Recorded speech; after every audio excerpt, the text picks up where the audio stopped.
Assalomu alaykum va rahmatullohi va barakatuh. Hurmatli kanalimiz muxlislari.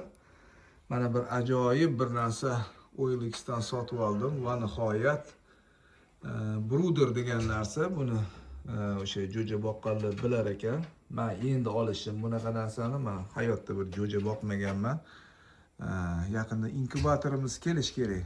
Shunga tovuqlarni tuxumini yig'ib turibman. Bir 100 tacha bo'lgandan keyin o'sha 100 talik inkubatorga joylab, keyin ochib chiqqandan keyin mana shu bruderni katta qilib olishimiz kerak.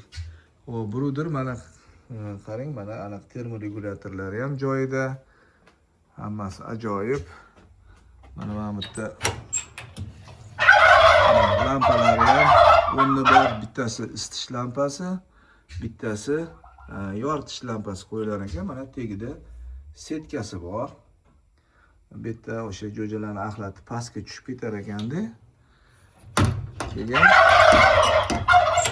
Keyin mana bunaqa qilib hammasi polkasi chiqar ekan.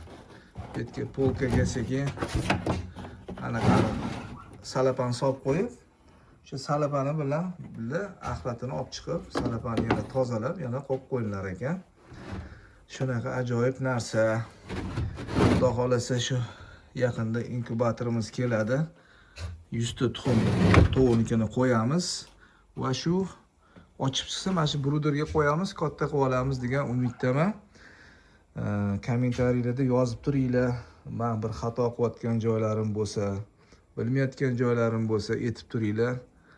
Alloh rozi bo'lsin. Sizlardan ham yaxshi maslahatlar berib turganingizga rozi bo'linglar. Keyin mana bu kurkalarimiz xudo xolasa yaqinda bular ham tuxumga kirib ketsa, keyin tuxumlarni ham o'sha inkubatorda ochirish niyatimiz bor. Shunaqa gaplar.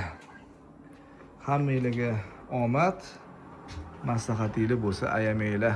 Alloh rozi bo'lsin hammangizdan.